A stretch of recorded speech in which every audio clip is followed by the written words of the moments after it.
आज के इतिहास के अध्ययन के क्रम में सामाजिक धार्मिक सुधार आंदोलन के तहत दलित जाति उत्थान आंदोलन का अध्ययन करेंगे। साथियों, भारत में प्रचलित वर्ण व्यवस्था के चलते जो वर्ण व्यवस्था कभी कर्म आधारित थी वो कालांतर में जन्म आधारित हो गई और धीरे धीरे वर्णों का विभाजन जातियों और उपजातियों में होने लगा, जिससे जो निम्न वर्ण यानी दलित वर्ण था उसकी स्थिति समाज में बद से बदतर होने लगी और ऐसी स्थिति में प्रतिक्रिया होना स्वाभाविक था और उसी प्रतिक्रिया स्वरूप दलित जाति उत्थान आंदोलन प्रारंभ हुआ।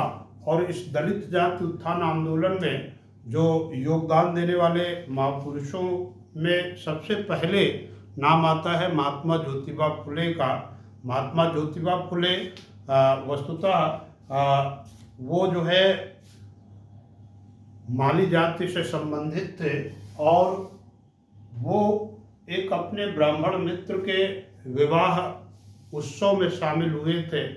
वहाँ पर ब्राह्मणों ने उन्हें बराबर बैठने नहीं दिया और उनके साथ जो है जातीय अपमानजनक व्यवहार किया, जिसकी प्रतिक्रिया स्वरूप ये जो है दलित जाति आंदोलन की शुरुआत सबसे पहले महाराष्ट्र में महात्मा ज्योतिबा फुले द्वारा की गई। और ज्योतिबा फुले ने दलितों के उत्थान हेतु एक महत्वपूर्ण संस्था सत्य शोधक समाज की स्थापना की थी। ये सत्य शोधक समाज जो है वो साथियों सत्य शोधक समाज 1873 में महात्मा ज्योतिबा फुले द्वारा स्थापित किया गया। इसका उद्देश्य था दलितों के उत्थान में सहयोग करना, उन्हें समान सामाजिक नागरिक अधिकार प्रदान करना। और इस सत्य शोधक समाज की स्थापना के साथ ही महात्मा ज्योतिबा फुले ने दो महत्वपूर्ण पुस्तकें लिखी थी। एक तो गुलामगिरी, पहली पुस्तक है गुलामगिरी और दूसरी पुस्तक उन्होंने लिखा था सत्य धर्म पुस्तक। ये जो है महात्मा ज्योतिबा फुले ने इन दो पुस्तकों की रचना की तथा सत्य शोधक समाज 1873 में स्थापित किया। दलितों को समान सामाजिक अधिकार दिलाने का उनका ये प्रयास था और इसी प्रयास के क्रम में जो सत्य शोधक समाज और गुलामगिरी एवं दो पुस्तकों की रचना यानी सत्य धर्म पुस्तक की रचना के कारण ही उन्हें दलित उत्थान आंदोलन का अग्रदूत कहा गया। जैसे जो है सामाजिक धार्मिक सुधार आंदोलन का अग्रदूत राजा राम मोहन राय को कहा जाता है, वैसे ही दलित जाति आंदोलन का अग्रदूत जो है वो जो है महात्मा ज्योतिबा फुले को कहा जाता है। उन्होंने जो समाज में ब्राह्मण और वैश्यों के विरुद्ध खड़े होकर के उन्होंने बहुजन समाज के हितों को ध्यान में रखा था, इसीलिए उन्हें दलित जाति आंदोलन का अग्रदूत भी कहा गया।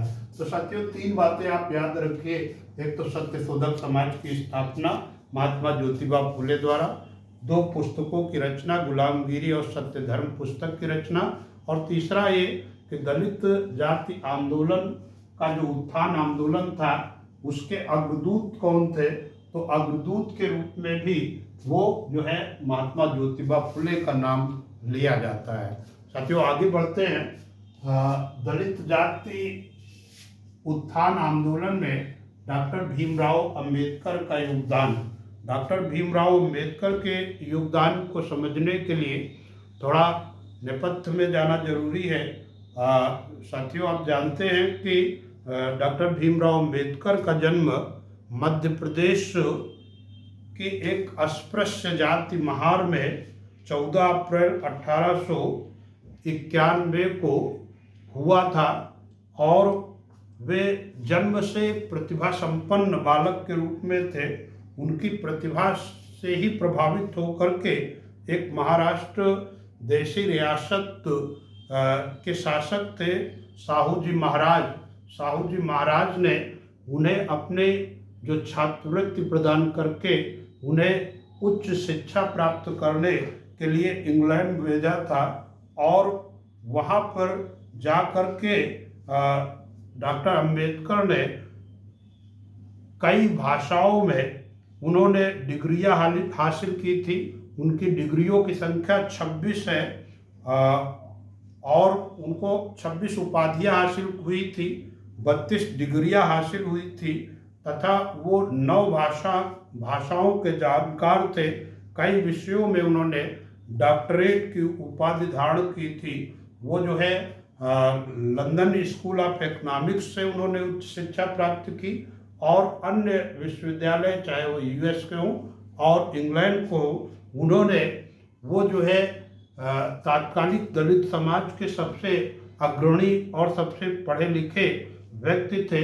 अतः उन्होंने दलितों के उत्थान, पिछड़ों और महिलाओं के उत्थान के लिए आंदोलन चलाया, और दक्षिण भारत में चल रहे मंदिर प्रवेश आंदोलन का भी उन्होंने समर्थन किया था, और उन्होंने आम निर्वाचन में दलितों की भागीदारी की मांग की थी।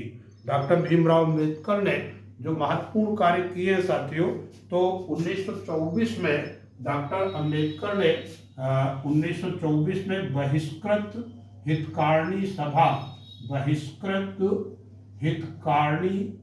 सभा की स्थापना की।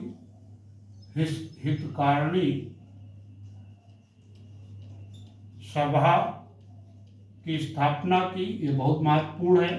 दूसरा, एक प्रसिद्ध पत्रिका जो दलित आंदोलन से जुड़ी थी, बहिष्कृत भारत के नाम से डॉक्टर भीमराव अम्बेडकर द्वारा बहिष्कृत भारत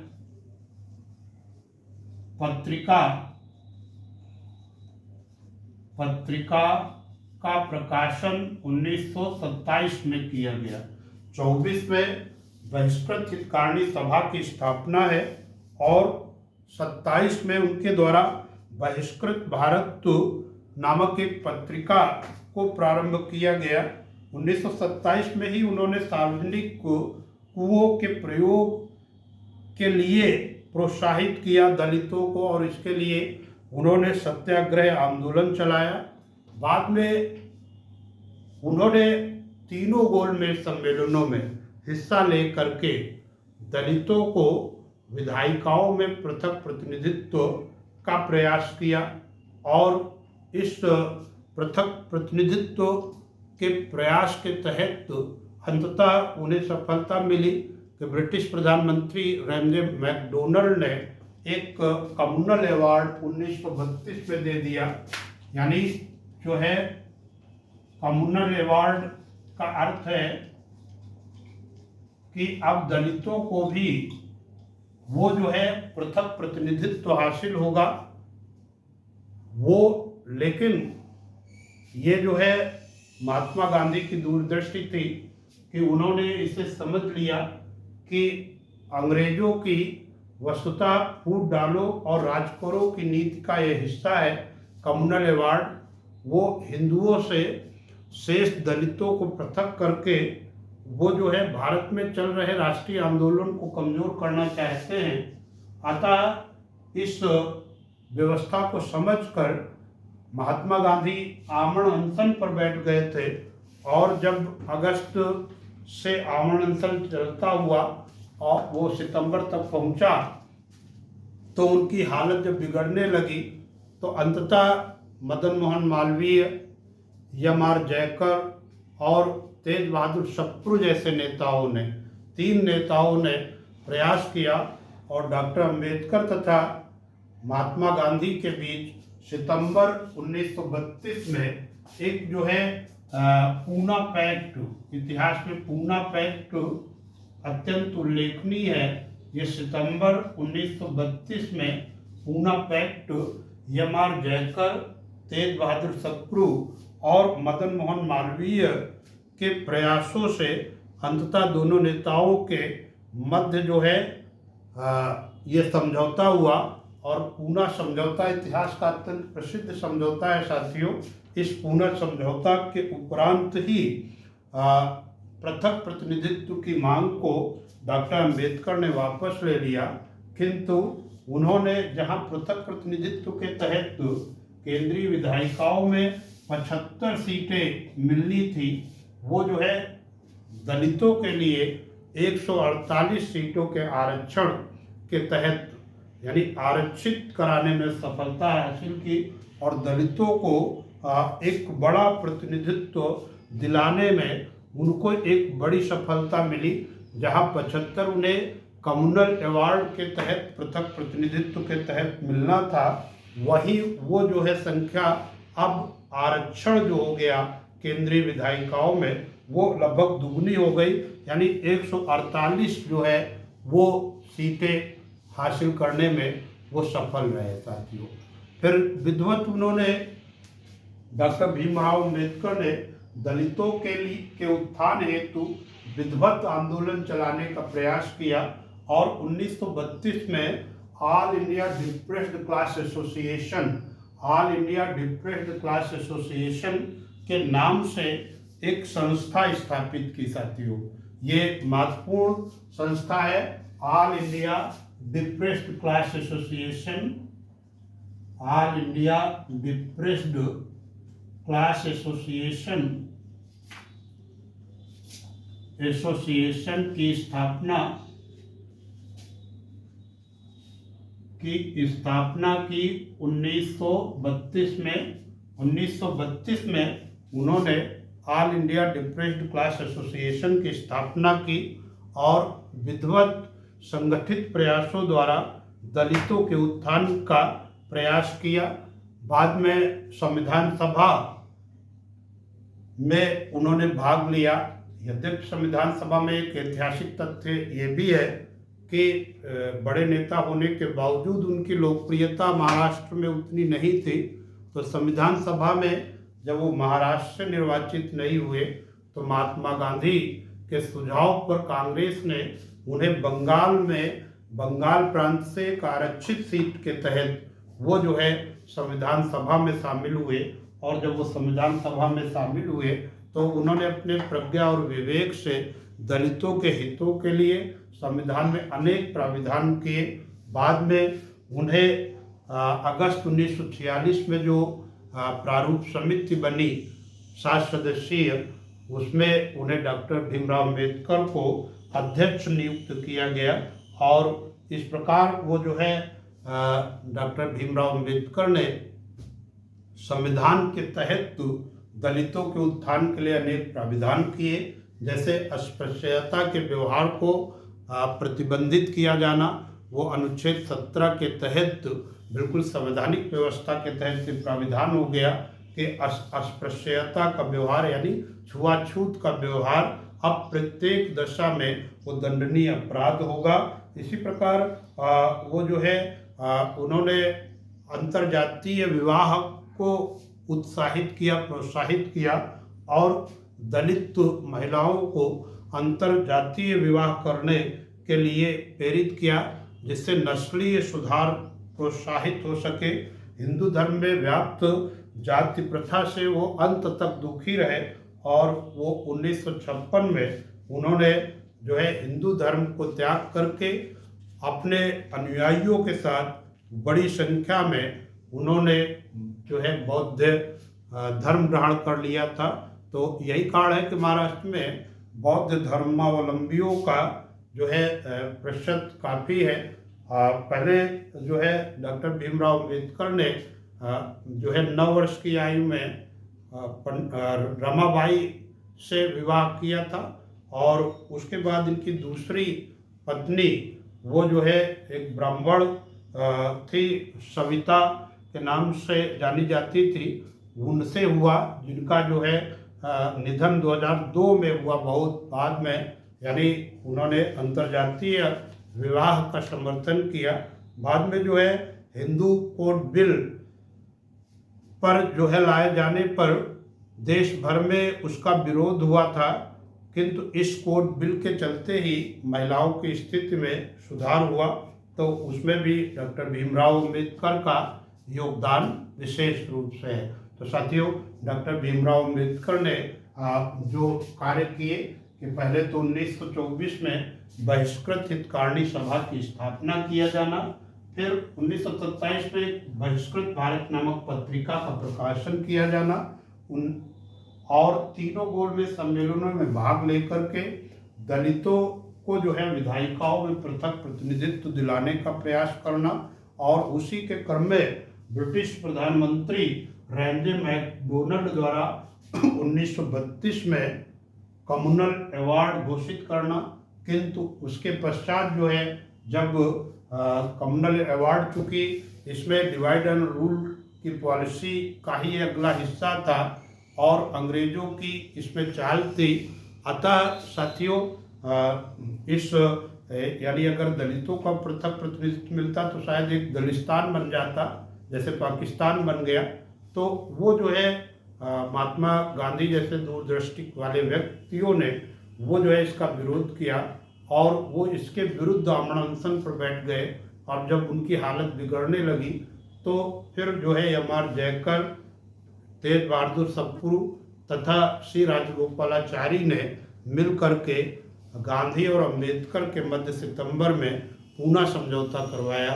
समझौते के तहत अंबेडकर ने दलितों के पृथक प्रतिनिधित्व की मांग को वापस ले लिया, लेकिन दलितों को केंद्रीय विधायिका में जो आरक्षित सीटों का प्राविधान करने में वो सफल रहे। जहां पृथक प्रतिनिधित्व के तहत 75 सीटें मिलनी थी, वहीं उन्हें 148 सीटें दिला दिया। इसी प्रकार all India depressed class association की स्थापना 1932 में करना एक उनकी उपलब्धि थी, और प्रारूप समिति के अध्यक्ष के रूप में डॉक्टर अम्बेडकर ने जो है महत्वपूर्ण योगदान दिया संविधान के निर्माण में और दलितों के उत्थान के लिए अनेक कार्य किए।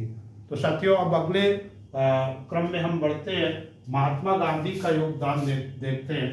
दलितों के उत्थान में महात्मा गांधी का योगदान समझते हैं कि उसमें जो है महात्मा गांधी ने क्या क्या योगदान दिया, इसको समझा जाए। तो ये जो है साथियों,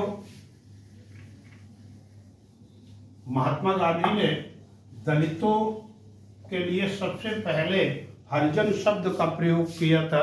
हरिजन शब्द का आशय है पीपुल ऑफ गॉड, यानी हरिजन का अर्थ है ईश्वर के लोग, अर्थात ईश्वर के लोग हैं तो उनके साथ भी समान सामाजिक और धार्मिक जो है सुविधाएं हैं, अधिकार है, वो उनको भी मिलना चाहिए। हरिजन शब्द का प्रयोग करने वाले सर्वप्रथम जो है महात्मा गांधी थे, और इन्होंने एक प्रसिद्ध हरिजन समाचार पत्र प्रकाशित किया था, जिसके माध्यम से उन्होंने दलित उत्थान आंदोलन को प्रसारित किया था। इसके अतिरिक्त एक संस्था हरिजन समाचार पत्र है, और एक संस्था इनकी 1932 में उन्होंने स्थापित की, हरिजन सेवक संघ की स्थापना की। हरिजन सेवक संघ बिल्कुल वैसे ही कार्य कर रहा था जैसे अंबेडकर का all India depressed class association कार्य कर रहा था। दलितों के उत्थान के लिए महात्मा जी ने कार्य किए थे।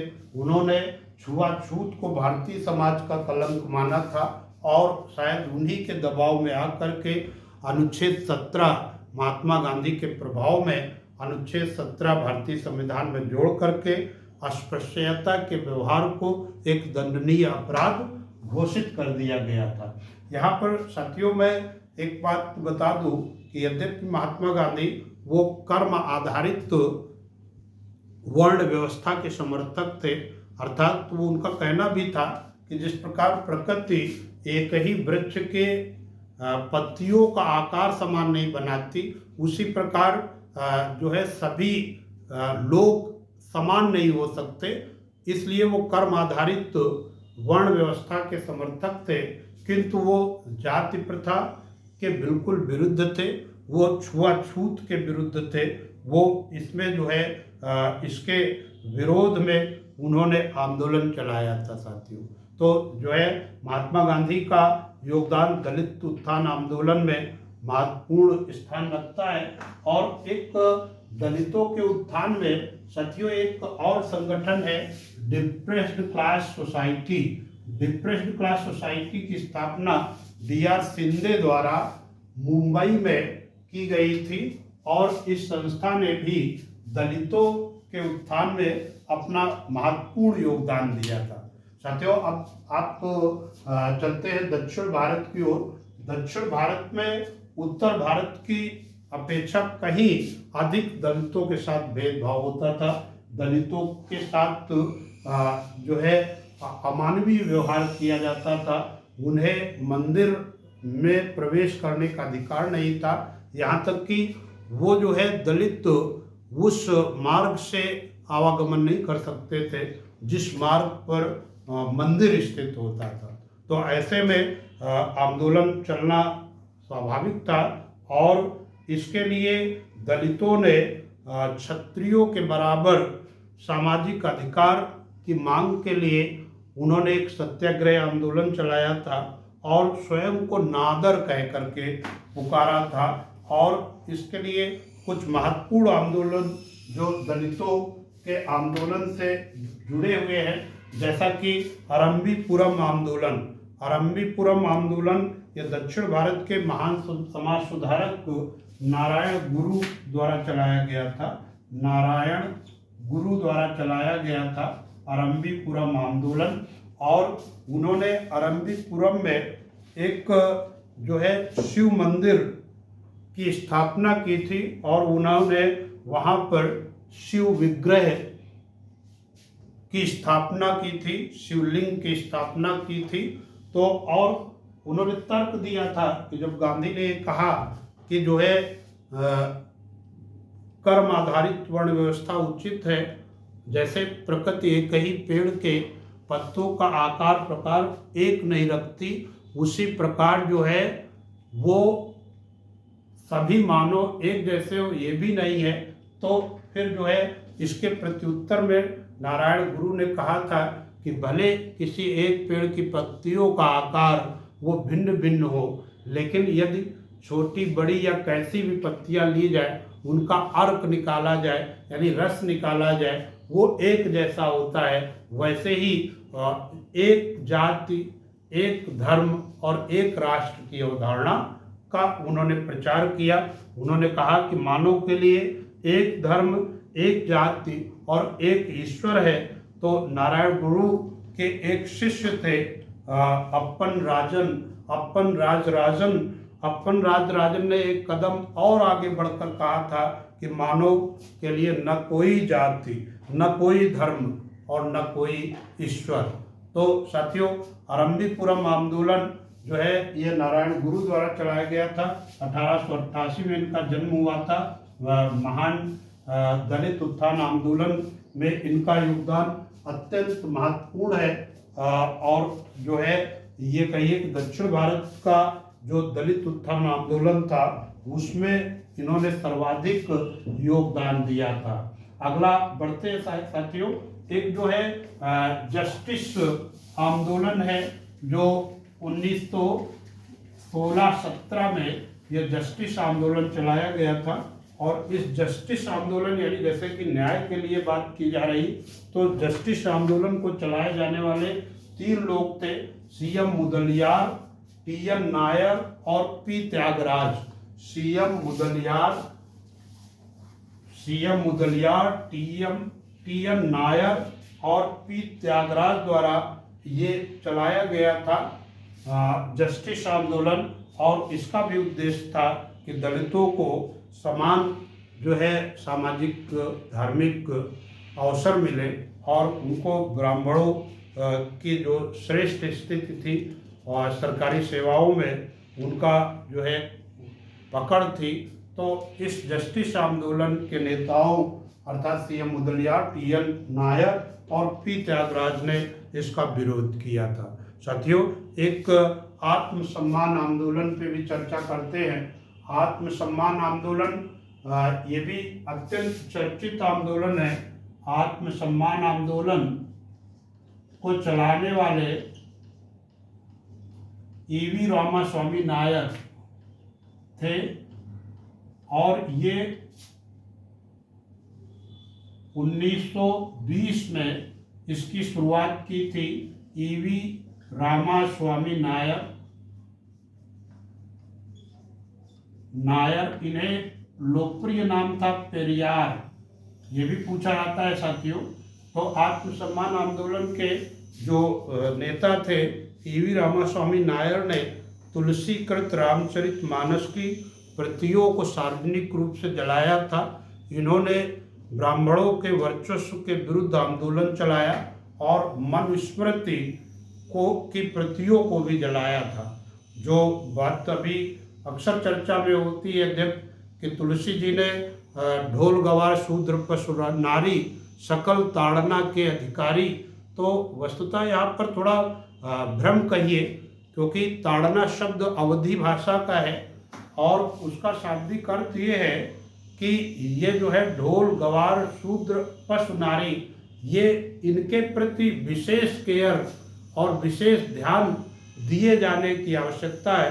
ताड़ना का यहाँ बिल्कुल आशय ये नहीं लगाया जाना चाहिए कि इनको जो है प्रताड़ित करने के सेंस में तुलसीदास ने कहा, क्योंकि तुलसीदास ने जगह जगह जो है नारी सम्मान नारी गौरव पे लिखा है।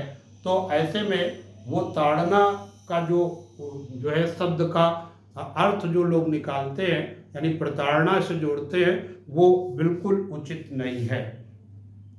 साथियों, एक और आगे बढ़ते हैं।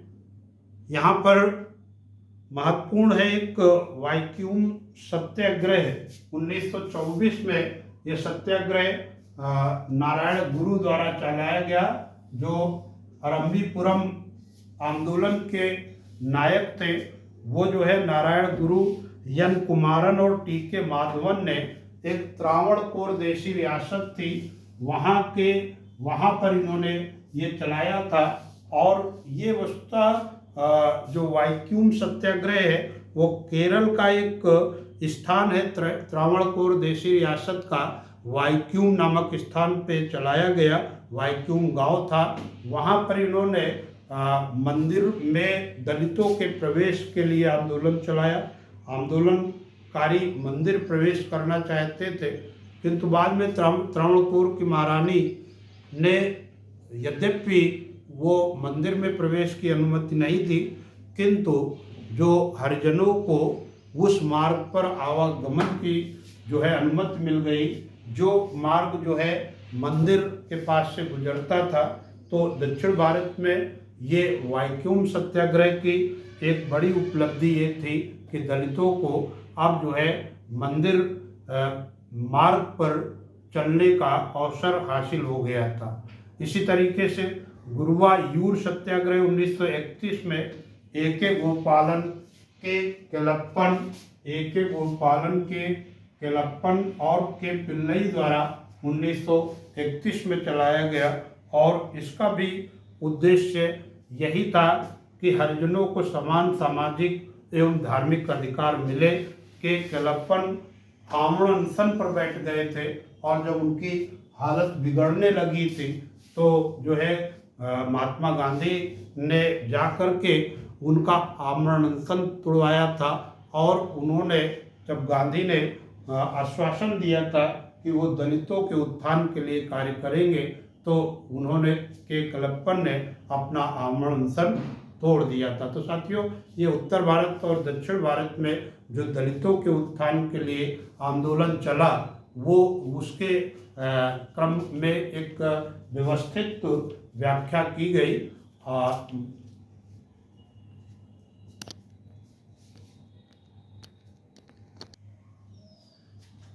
मुस्लिम धार्मिक सामाजिक सुधार आंदोलन, जिस प्रकार हिंदुओं में धार्मिक सामाजिक सुधार आंदोलन हुआ साथियों, दलितों का उत्थान हुआ, उसी प्रकार मुस्लिम धार्मिक सुधार सामाजिक सुधार आंदोलन हुआ। तो इसमें जो है, जो अगर देखा जाए तो उसमें वहाबी आंदोलन सबसे पहले है। वहाबी आंदोलन की शुरुआत की थी सैयद अहमद बरेलवी ने, इनका जन्म जो है रायबरेली में हुआ था। वो जो है मुस्लिम धार्मिक सामाजिक सुधार आंदोलन के अग्रदूत कहिए इन्हें। उन्होंने दारुल हर्ब यानी जो ये भारत हिंदुस्तान जो काफिरों का देश है उसे जो है दारुल इस्लाम में बदलना इनका उद्देश्य था। और इस उद्देश्य की प्राप्ति के लिए उन्होंने इस्लाम धर्म में व्याप्त कट्टरता को कम करने का प्रयास किया। और इस बहावी आंदोलन का जो प्रमुख केंद्र था वो पटना था। पटना इसका प्रमुख केंद्र था। सैयद अहमद बरेलवी द्वारा ये चलाया गया और इसका उद्देश्य था कि जो दारुल हर्ब है, दारुल हर्ब को दारुल इस्लाम में बदलना, इस्लाम में बदलना यानी जो काफिरों का देश है हिंदुस्तान उसे इस्लामिक बनाना, ये उद्देश्य था। और इस उद्देश्य की प्राप्ति के लिए उन्होंने कट्टरता को कम करने का प्रयास किया जो मुस्लिम समाज में कट्टरता थी। इसके बाद एक अहमदिया आंदोलन साथियों महत्वपूर्ण है। इस अहमदिया आंदोलन को समझते हैं। 1860 में अहमदिया आंदोलन की शुरुआत करने वाले थे मिर्जा गुलाम अहमद। मिर्जा गुलाम अहमद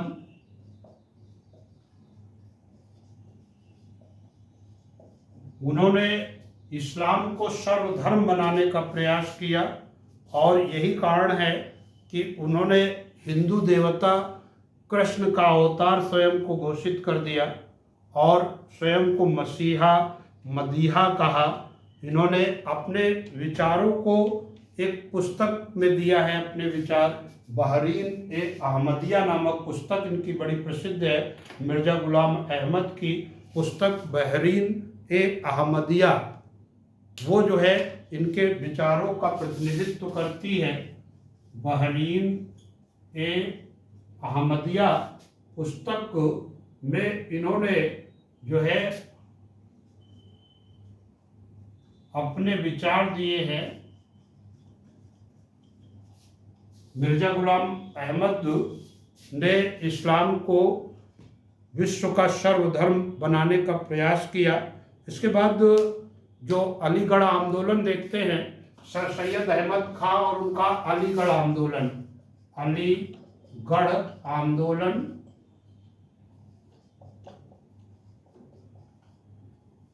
1875 से अलीगढ़ आंदोलन प्रारंभ हुआ था साथियों। लेकिन सर सैयद अहमद खां के बारे में समझ लेते हैं।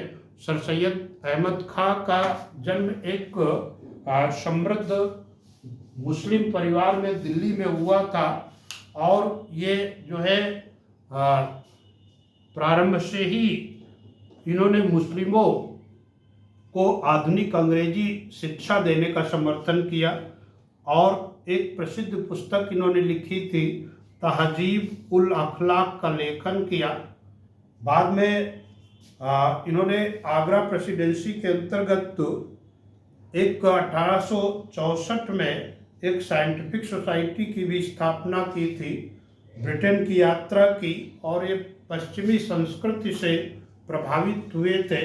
पहले ये हिंदू मुस्लिम एकता के समर्थक थे और ये कहते थे कि हिंदू और मुसलमान भारत के लिए ठीक वैसे ही है जैसे एक सुंदर नववधू की दो आंखें। अर्थात ये समझ लीजिए कि वो हिंदू मुस्लिम एकता के प्रबल समर्थक थे, किंतु बाद में इन्होंने जो है कांग्रेस के बढ़ते प्रभाव के चलते इन्होंने सांप्रदायिकता यानी मुस्लिम सांप्रदायिकता का समर्थन किया था। फिर भी 1875 में इन्होंने पहले एंग्लो मोहम्मडन स्कूल की स्थापना की थी। एंग्लो मोहम्मडन स्कूल से ही ये अलीगढ़ आंदोलन प्रारंभ हुआ। बाद में जो ये एंग्लो मोहम्मडन स्कूल का इतना विस्तार हुआ कि यही 1920 में अलीगढ़ मुस्लिम विश्वविद्यालय में बदल गया। 1920 में AMU यानी अलीगढ़ मुस्लिम विश्वविद्यालय आज वास्तव में देखा जाए तो इस विश्वविद्यालय का बड़ा योगदान है और कई दुनिया के कई देशों के जो मुस्लिम इस्लामिक स्कॉलर्स हैं वो इस विश्वविद्यालय से पढ़े हुए हैं। सर सैयद अहमद खान ने बनारस के राजा शिव प्रसाद सितारे हिंद के साथ मिल करके उन्होंने कांग्रेस के पैरेलल एक संगठन स्थापित किया था, United Indian patriotic association. United Indian patriotic